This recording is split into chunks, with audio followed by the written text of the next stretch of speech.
Did you know? The Mario Kart series has a whole range of cut and censored content. In the international version of Super Mario Kart, both Princess Peach and Bowser had their victory animations changed. In the Japanese version of the game, both characters can be seen drinking champagne, as is tradition in racing events like Formula 1 and NASCAR. This was likely censored by Nintendo of America, deeming the alcoholic reference inappropriate for a child-friendly game. Mario Kart 64 was also censored. The advertisements found throughout the courses were originally references to real-world products, rather than generic Mario-themed signs. The products being parodied were Marlboro cigarettes, Egypt gasoline, Mobil 1 oil, Goodyear tires, and the 76 gas station chain. They were altered internationally, likely for two reasons. One of these companies sold cigarettes, which could cause problems for an E-rated game, and any of the companies being parodied could have sued Nintendo. During Mario Kart 64's early beta stages, the game was known as Super Mario Kart R. The character Kamek appeared as a playable character in these early builds, but was later to be replaced with Donkey Kong. As Rare was handling the Donkey Kong franchise at the time, they supplied Donkey Kong's character model for the game. Mario Kart 64 also has a hidden secret on the race results screen. Letting the music on the screen loop 64 times causes the music to change, playing an alternate version of the results theme. It's possible that this is a glitch and that it was simply meant to play after the results theme, but the fact the results theme plays 64 times before the new music kicks in could be a reference to the Nintendo 64. Other Mario Kart games had scrapped characters too. In Mario Kart Wii, Petey Piranha, a paratrooper, and a Hammer Brother were all planned to be playable in the game, as well as a third costume for playing as Mii's. Petey Piranha and the paratrooper were both in Mario Kart Double Dash, but the Hammer Brother would have been new to the Mario Kart series. There's also an unused icon in the game's data for a Chain Chomp item. The item was in Double Dash and was possibly going to return in Mario Kart Wii, but was replaced by the Bullet Bill item in the final game. The Chain Chomp item was going to appear in Mario Kart DS, but was also put aside in favor of the Bullet Bill. Mario Kart Wii and DS both have unused copies of Double Dash's Mario Circuit. The track in the Wii version seems to be just an unpolished version of the Double Dash track, but the track in the DS version has been reworked for the DS's hardware limitations. It's thought that both of these tracks were used to test the games. There are a few more test tracks in Mario Kart DS. The most notable of them are a Koopa Beach-like track filled with various ramps and roaming Goombas, and another track that's fairly plain looking but has giant pipes as a part of the course. The pipe track seems to have been made to test collision detection, and the beach level may have been made to test the ramps and environmental obstacles placed throughout it. There's also an interesting feature that was cut from the Game Boy Advance's Mario Kart Super Circuit. The game originally had online connectivity. Japanese players could exchange ghost recordings online via a cell phone adapter. The rest of the world could only do this locally using a GBA link cable. Mario Kart Arcade GP has probably the strangest piece of unused content in the entire series. There are 3 images in the game's data that seem to have been used to test the game's camera player portrait feature. There's a simple striped colored test image, an image showing some kind of mascots, and a picture from the 2004 Beslan school hostage crisis, where armed separatist militants in a school in Beslan took hostage over 1,100 people. Over 380 people lost their lives in the crisis, and it's unknown why such an obscure image would have been used in the game.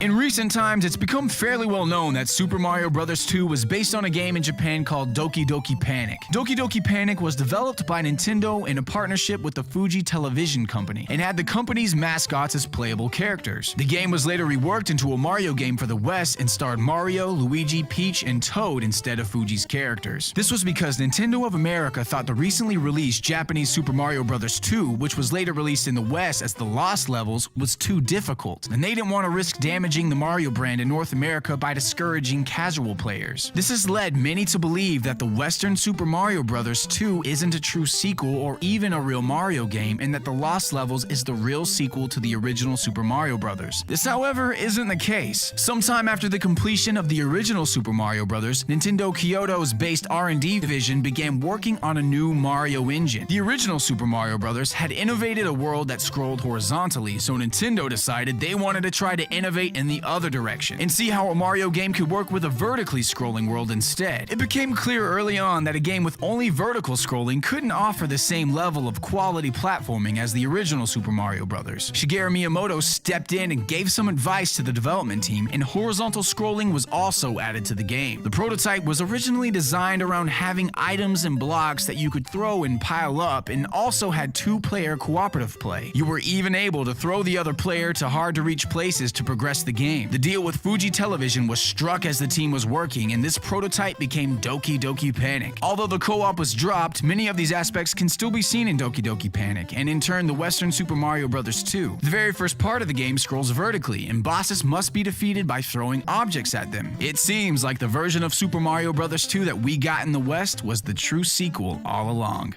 That's all for today, but don't forget to subscribe to us on YouTube and follow us on Facebook and Twitter. Make sure you also check out DidYouKnowGaming.com, where we post gaming trivia every single day. If you like this video, check out our other videos. And if you're looking for something new, check out my video game original raps. I've done one about Ocarina of Time and one about Donkey Kong Country 2, so give those a click. Ever since I was little, I wondered why I felt so different. These nightmares aren't a custom, I must uncover this vision. We had adventures in the lost woods you had claimed were sacred. Even under my doe's enslavement, you said that I was your favorite.